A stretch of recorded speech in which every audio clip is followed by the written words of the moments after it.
In today's video, we will be enjoying an action thriller film. The movie begins in March 2009.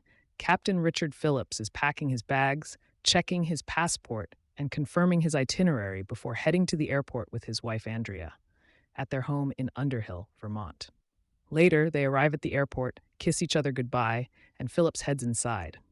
Meanwhile, a convoy of vans carrying local mercenaries arrives at Ale, a small settlement on Somalia's coast. Abduwali Muse is resting on the hard ground inside a hut when a small boy rushes to wake him up. The mercenaries of a warlord named Garad are unhappy that the villagers aren't at sea looking for ships to hijack.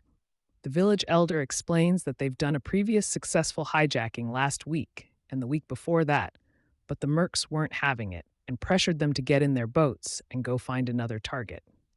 Hufan is the village's chief. Hufan instructs Muse and another skiff commander named Asan to choose 3 men each and prepare their skiffs for the voyage.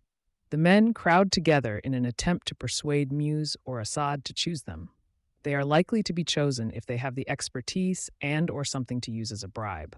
The bribe is a sprig of the herb khat, which when chewed causes euphoria and a loss of appetite. This is helpful for the sea raid. Muse's crew consists of a young Somali named Bilal, Elmi, and Naji, who's from another village. The Somalis load supplies and head to the mother boat. Later, Assad instructs Muse to keep out of his way this time and calls him a thin rat. Muse despises Assad, and he didn't like it when Assad starts bossing his man Elmi around. Captain Phillips arrives at the port of Salalah in Oman to take command of the MV Maersk Alabama, a container ship. Phillips greets Shane Murphy, his first mate, who then briefs him of their sea route and the total cargo that they're transporting. Captain Phillip is wary of pirate activity off the coast of Somalia, orders Murphy to guarantee that all doors and hatches on the ship are closed and maintained locked. Soon, the ship embarks on its journey after completing the loading of its cargo. Captain Phillips organizes emergency drills at sea to ensure that the crew is prepped just in case the event of an emergency. And it paid off.